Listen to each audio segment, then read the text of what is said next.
Hello,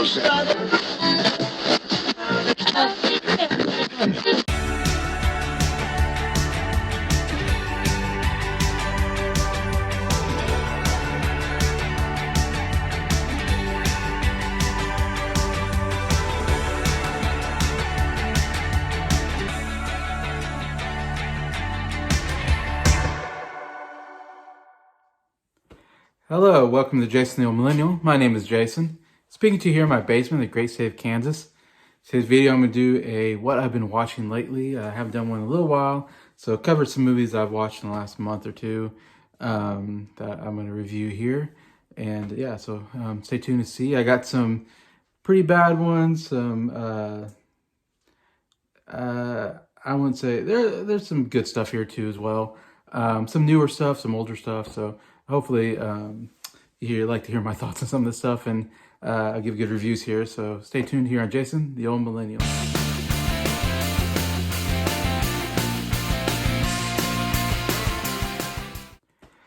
Hello, everybody. Hope everybody's doing well here on a Saturday night, the night before the Super Bowl, where my Chiefs will be playing again for the fourth time in 5 years, second year in a row, defending champs against the San Francisco 49ers. So definitely excited, nervous for this game coming up. Who knows what's going to happen? Could lose, could win.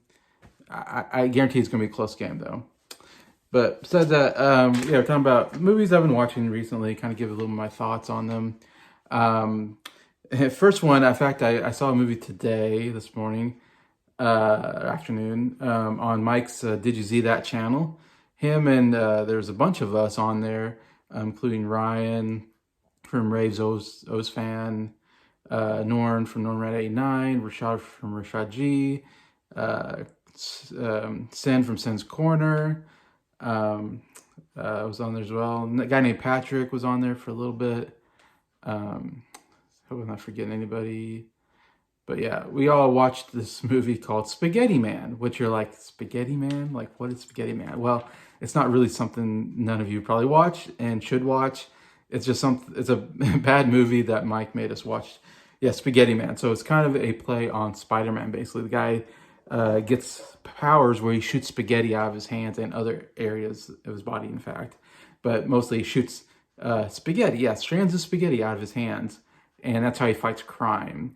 Except that he asks the victims for money after he saves them. That's because it's like his job.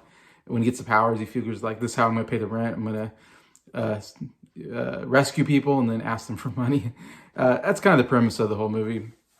I watched it on Tubi, so you can watch it there for free if you want. It's obviously like this really stupid low budget movie, but I feel like the movie knows it's stupid. The premise, I mean, come on, if you hear that premise, you know that's a stupid premise.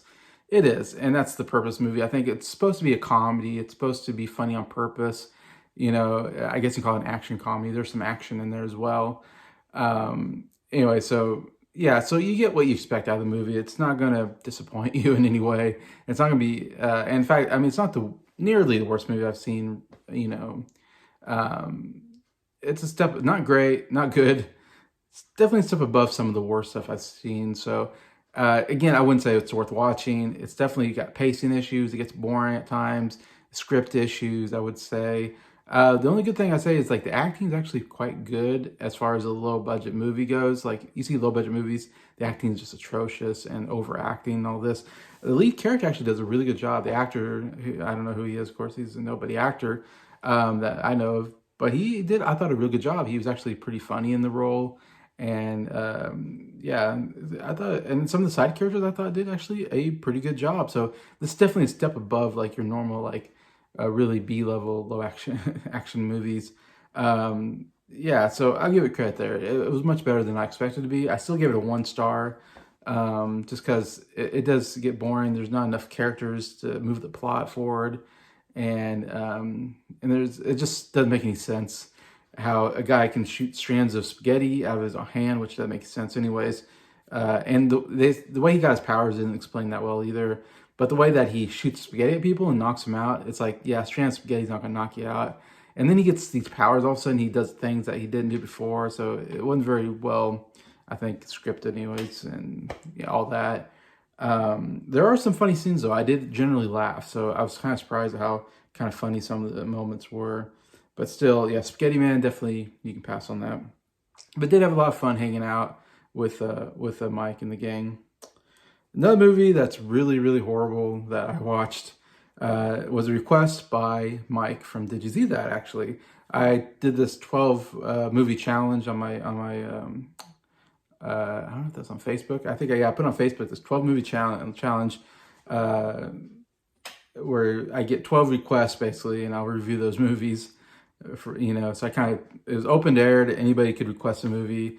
Anyways, I ended up getting more than 12, but I'm doing one review a month. I took one request for a movie a month and review that one movie. And the movies that were left over, I'm kind of just covering in these what I've been watching lately. So this is one of those movies that was requested for me to watch that I'm kind of doing on one of these kind of more of a short review. But yeah, Mike requested The Amazing Bulk, which of course another movie you've never heard of. You should never see. It's a pointless movie.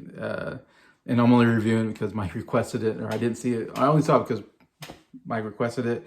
You can watch it on YouTube, in fact, for free, or you can watch it on Tubi for free as well.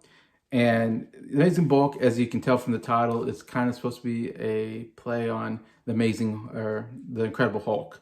But of course, you can't say the Incredible Hulk; that's trademarked. So The Amazing Bulk. So it's the same premise of a scientist guy who comes up with a chemistry thing that turns him into this big purple monster thing. Instead of being a big green monster, it's a big purple monster. Anyways, and he kind of, I guess, I don't know if he fights crime, I would say, but he definitely, well, he does a little bit fighting crime, I guess. But then the cops are after him as well and all that stuff. Anyways, and he's got a girlfriend and a father who doesn't approve of the relationship and all these things.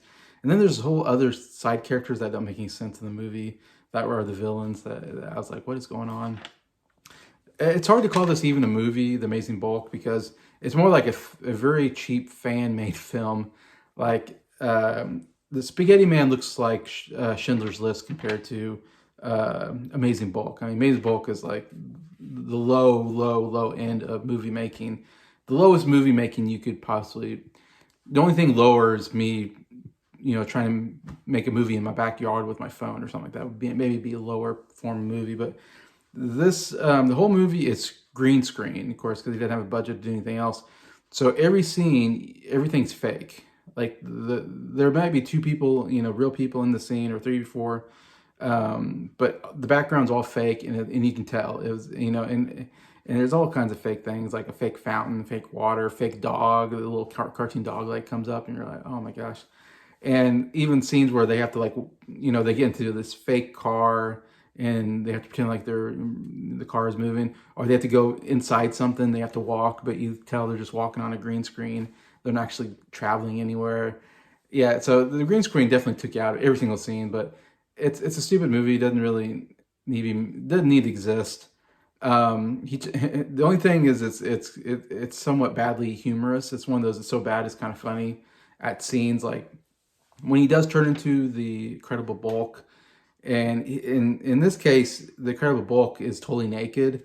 The Amazing Bulk, Incredible Hulk, at least has shorts on. But the Amazing Bulk, he's naked. So once he becomes Amazing Bulk, it's really bad CGI. Like I said, it's just the horrible just CGI kind of character. And he's naked and he's running, and you see him naked from behind in a lot of scenes, and it's kind of funny, so comically bad. And the way he runs, he's like, and he's just trotting along, and it happens like 20 seconds in the movie. He's already there's a scene where he's the Amazing Bulk, like they shoot like ahead of in the script, and then have to go backwards to kind of explain how they got there. It's one of those things, and I'm spending too much time talking about this movie as it is, but I just have to say, it was hilariously bad at times like that, and some of the acting is just horrible. The plot's horrible. It's just a terrible fan-made film, I would say, that I can't believe is out there, and you can watch it on YouTube. It's insane. But yeah, that's The Amazing Bulk, which, again, I forget what it came out. I think it came out a little while ago, but Spaghetti Man came out in 2016, by the way. So yeah, so I want to get those two out of the way. Next, I want to talk about a documentary called Still, the Michael J. Fox story, and uh, documentary on Michael J. Fox and his career, and also dealing a lot with, of course, his fight with Parkinson's and all that. And I've read his book, Lucky Man, I think it's called, that he wrote, an autobiography they wrote, which goes through the same stuff. So this movie almost felt like exact replica of the book. So it's funny watching them this documentary. I kind of felt like I knew everything already because I read the book. So as I'm going through it, I'm like, okay, there's no new information for me. But if you haven't read the book, I think the documentary is like lots of interesting information about Michael J. Fox, who, of course, I'm a huge fan of from the Back to the Future movies. I think he's absolutely amazing. He's just a fun, charismatic actor. Um, a very good comedic actor, I think, in lots of stuff he does. Definitely love learning more about Michael J. Fox and everything and how his career went. And so you do get a lot of the, he grew up in Canada and he was always small. What's crazy is like those pictures of him when he's like 16 years old and he looks like he's like 10 years old. I mean, he looks so young because he didn't grow. Like he's like, just a little over 5 foot tall. He's a very short guy and he always was as a kid. So, and he would play hockey and he was so much shorter than all the other hockey players. And anyways, but it did allow him when he got into acting to, he could be 16 years old and he could play 12-year-old characters. And so that kind of allowed him to get into auditions to play 12-year-old characters like that. And he got some TV show roles in Canada and they show that. It's kind of funny to watch because it's a very young like kid, Michael J. Fox, and the show looks terrible. You're like watching and go, wow, how did Michael J. Fox make it? Like he looks terrible in this show. Uh, Anyways, and he did a lot of like small roles in movies, like small movies and stuff, which I didn't know. And so it's kind of fun to watch all these footage of him. So they have some good footage of him and lots of interviews, of course, with him and his wife, who he's been married to for a long time, and interviews with certain people that he knows. So lots of good interview stuff, and about his family and all that. Yeah, and of course, he learned how he got into, the TV show. I forget now the name of the TV show. I never watched that show. Every time I see a clip from it, it looks like a terrible show, but it was very popular. And he was like the most popular character off that show. Family Ties, I think it was called, or something like that. Anyways, and he talks about how he got into there, and then talks about how he got in Back to the Future and how did he do the TV show and Back to the Future at the same time, which is always an insane story. But and how he got into it, like how many times he had audition and he got it, but they wouldn't let him, and then all this. Anyway, so obviously, if you're a fan of Back to the Future, you know all the information like I do, but still, it's very interesting learning all about that. Of course, you learn about the Parkinson's, which is obviously a huge part of his life now, because he got it very early. Because usually you don't get Parkinson's until you're old, and he got it at like in his 20s or something like that. So he got it, or maybe in 30s. So he got it like really young, which is very tragic. To get that young. It's very rare. Anyway, so of course talks about that. Talks about his marriage a little bit. And trying to hide his Parkinson's for the longest time, which is very stressful for him. And I think he even had some bouts with alcoholism and stuff like that during all that.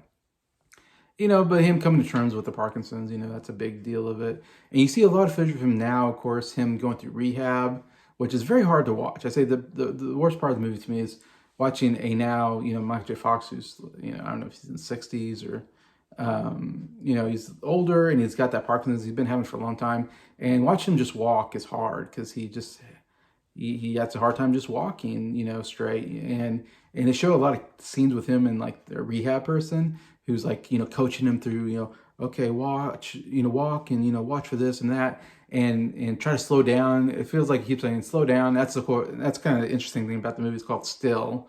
Kind of play on the fact that he has Parkinson's and he can't sit still because Parkinson's makes you shake all the time. And also that his whole life he never stood still. Like he was always very active as a kid, hyperactive kid, and in the movie business he was always working and doing stuff. And so it's kind of cool play, And so you see him like really walking fast. And then he falls, and it's like, so hard to watch, him go through this struggle, But I mean, overall, really good documentary on Mike J. Fox. I was hoping he'd get nominated for an Oscar, but it didn't get nominated, though it was on a lot of short lists and got nominated for other awards. But yeah, check that out. Still, the Michael J. Fox story. Um, Next, I'm going to talk about a animated movie that's on Netflix called Nimona, which not one I've heard. I've heard it mentioned here and there, and got some good reviews. And so I was like, oh, check this out. It's on Netflix. It's a very interesting movie. It takes place kind of it's like futuristic, but yet it's like almost I would say it's a fantasy world kind of futuristic kind of movie where they have future technology and stuff, but yet the whole but they kind of dress in old style. I don't know if that makes sense. Like they don't dress like the future; they dress like the medieval times, but yet they're kind of have futuristic technology. So it's very interesting dynamic because there's like a king, there's like a queen that's in charge of this Nimona. Nimona's the name of person, but of this area. There's the queen, and then she has knights that protect her. Those knights are like the police officers, and they wear like kind of almost like uniforms, like a knight, and they have swords and they fight with swords. And so it's weird because like it's future technology, but yet you have knights with swords fighting. So I kind of like that. I like the whole dynamic of future and past put together. And the whole movie is this main guy who becomes a knight, but then he gets framed for murder, and so he's on the run. And then he meets this creature, looks like a little girl named Nimona. And Nimona comes in, and she's you find out that she's like a shapeshifter. She can shift into anything, any kind of creature, any kind of person she wants, anyways. And so and so she joins him thinking that he's like a bad guy, and he's like, I'm gonna help you get revenge. And he's like, I don't want to get revenge, I just want to clear my name. And so there's a really funny dynamic between the two. She's like very over the top kind of character, very funny. He's a little more serious, and they don't get along at first, but then it's one of those during the course of the movie they become friends, and it's actually pretty good. I like the friendship between the two characters, and how of course he's trying to figure out who framed him for murder, and this kind of whole mystery investigation going on. I would say the first half of the movie I was like not into the movie because especially in the Nimona character, I think it's played by Grace Moretz. Is that her name? Chloe Grace Moretz, I think her name is. She plays the Nimona character, who's kind of the major character. The character is a little too over the top. It's trying to be funny too much, and it gets annoying. So the first half, I was like, I'm not liking this Nimona character. I thought she was a little too annoying. She was always in your face and trying to be funny, and I don't know. It's just like, okay, I'm not liking this character. Anyways, but halfway through though, we finally get some backstory of this character because we don't really understand who this Nimona is. And then during the second half of the movie, you find out more information, background on this character, and it makes the character a little more sympathetic. And there's some more serious moments there where you feel, yeah, I get why the character's the way she is. And anyways, I don't want to give up too much, but it was really cool. Like when they kind of give up that information, and you kind of understand more about the character Nimona and what she's going through. I say she, what the creature is going through. She was always a little girl though. I say little, like a little teenage girl. So the usual image that the creature takes, Nimona. And then how it, yeah, and that was all great. And there's some great emotional moments of he's not sure if he should trust her or trust this other person, and all that. And then there's breakup kind of thing that goes on, and you're not sure is Nimona a good guy, a bad guy. It's kind of a gray area. And then how the movie ends is it's like excellent. Like I think they did a really good job bringing out a lot of emotional moments, and great climax action scene at the end, and yeah, really well done. And I think really good ending, and I really kind of found myself really liking the characters and the relationship. And the animation style is a little different but really good. Like I really like the animation style as well. So overall, I thought Nimona was a really solid movie. I think I gave it 3.5 stars. Definitely would recommend this. I think it's a really good animated movie. Happy to see it got nominated for Best Anime Movie for the Oscars. So that's kind of cool. All right, kind of running out of time here, but I want to go to a comedy that happened this last year that I finally got around to. That's No Hard Feelings with Jennifer Lawrence. It's kind of her take on like a raunchy radar comedy. And I've heard her in interviews say that she's always wanted to do a raunchy radar comedy like they did in the 90s or whatever. And I've heard her on a podcast talk about like Dumb and Dumber's like one of her favorite movies. Anyways, and so she wanted to do that kind of movie, and this is definitely very rated R, very raunchy movie. And I remember it coming out, and people were talking about like, oh, it's kind of a funny comedy, it's all this. And I remember just seeing the premise of the movie and the trailer and thinking, I don't think I like this movie. Like, it didn't appeal to me, I guess, at all. And Jennifer Lawrence, I don't know, she's not the most appealing actress to me in the sense that she is a great actress, but outside of movies, it feels like she said a lot of dumb stuff, and she's very political, and so I'm kind of not a big Jennifer Lawrence fan. So I don't know, I was kind of cold on this movie, but I finally saw. I thought I'd check it out on video on demand, or no, it was on Netflix. It's also was on Netflix, so I thought I'll check it out. See what people were saying, because I feel like it got a lot of good reviews. A lot of people thought it was one of the best comedies of the year. So I was like, won't harm, check it out anyways. And I guess the way I felt about the movie before I saw it, I felt the same way afterwards. Overall, I really did not like this movie. I gave it 2 stars. I give it a really strong not recommend, to be honest. And first off, I didn't think it was that funny. Like, there's a couple funny moments here and there. Jennifer Lawrence actually, she does a good job in the comedy, except her character is so unlikable. Sometimes it's hard to laugh because and there's supposed to be this whole character arc where she kind of supposed to be likable at the end, but I still didn't like her. So, and Jennifer Lawrence is not a likable actress, and it's weird to say, but almost every role I see her in, she's not that likable. She just kind of has that look about her that I don't know. So I don't know. I feel like she's almost miscast in the role. Like I never felt like I really liked that character, even when she tried to come around at the end. But yeah. So for overall, it was not all that funny. So it's kind of disappointing in that sense. Though Jennifer Lawrence, I felt like was trying really hard, and I commend her. If she got into really good comedy, I think she could be good at it if she got into the right kind. Then the big problem of the movie to me is the subject matter. As if you don't know the plot is that she's losing like her house or whatever, and she's trying to make some money, trying to figure out to make more money, and she sees an ad where this rich couple, they're trying to pay a girl to come have sex with their son. Yeah, that's what they are trying.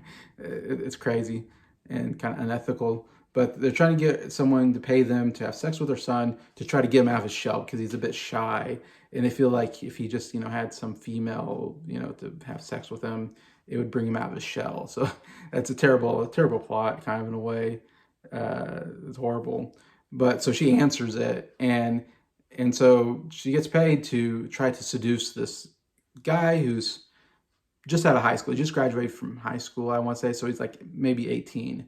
Let's say he's 17. He could be 17. He's like 17, 18 years old. He's like right on that, he's kind of like an adult, but very, very young. He's like on that cusp of like, is he too young to seduce, kind of thing. And he looks very young too. And Jennifer Lawrence is, of course, like in her early 30s, which, is not to me, that's still kind of young because I'm 40 right now. So to me, doesn't seem that old. They keep acting like she's like old. They're like, oh my gosh, she's old. She's 32, and it's like, I'm like, man, she doesn't look old at all to me. Like, and I'll say this: Jennifer Lawrence is really good looking. Like, she is, really, really good looking. And so I'm like, I don't think that's a problem. Even though she's 32, she still looks good enough that I don't think you should, restrict her from from playing that, or for putting her in that role.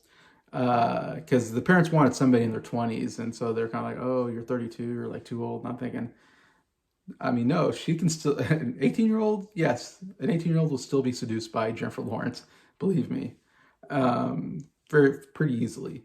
Anyway, so the whole thing is, so then she tries to seduce him, and he's, kind of awkward, teenager, and they kind of have this awkward relationship thing. And it's just, and that's the word of the movie. It's just so awkward to watch this, woman who's in her 30s trying to seduce this guy who's like in his late teens, and he doesn't really want to have sex with her, even though she's like super hot, but he's just uncomfortable. And so even though it's, the whole thing is she's a girl and he's a guy, so we kind of accept it. Like, it's okay for older women to like seduce younger men, because it doesn't seem that creepy, I guess. But to me, it's still like kind of creepy. and still uncomfortable to watch. You know, I don't like the idea of anybody trying to force somebody to have sex. Like, that's just not right.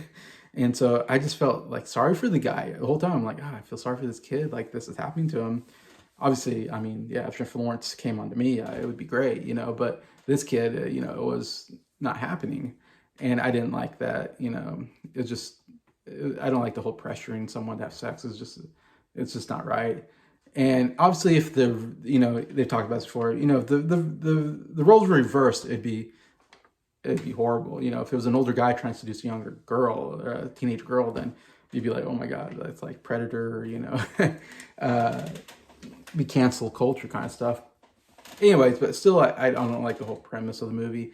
And like I said, it never came around. I never came around on the characters and thought, oh, they're really, like, and they don't really fall in love, but they kind of become friends at the end. And you're kind of like, oh, okay, now.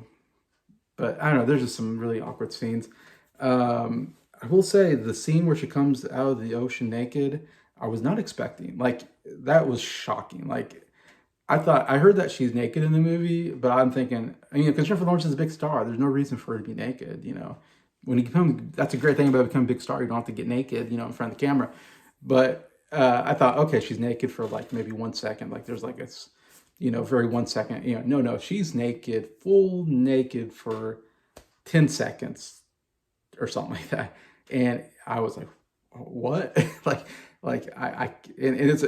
was kind of a terrible scene. It wasn't sexy at all, I would say. It's supposed to be comedic, but I just kind of like winced at the whole scene. I was like, oh, that's just an awkward scene. Yeah, I didn't like that scene really, to be honest, at all. But Jennifer Lawrence was really naked. Like, she wanted to be naked. So I was like, okay, like, I mean, kudos to her, I guess, for, you know, not being afraid to do that. I don't know if it was needed at all, but you know, that was, I guess that got people to watch the movie because they're like, oh wow, like I didn't expect to see this, you know. But yeah, that was definitely one of the most shocking scenes I've seen in a movie, bar none. But anyways, saying that, yeah, overall, I wouldn't recommend the movie, in my opinion. But yeah, so I guess that's all the time for these movies. I have a couple more, but I'll save that for the next what I've been watching. But feel free to comment. What do you think? Have you seen these movies? What do you think? Are they good or bad? Love to read in the comments, and I appreciate that. And yeah, just thank anybody who watches this video. Thank you for liking it. Thank you to all my subscribers for supporting this channel. I appreciate all of you.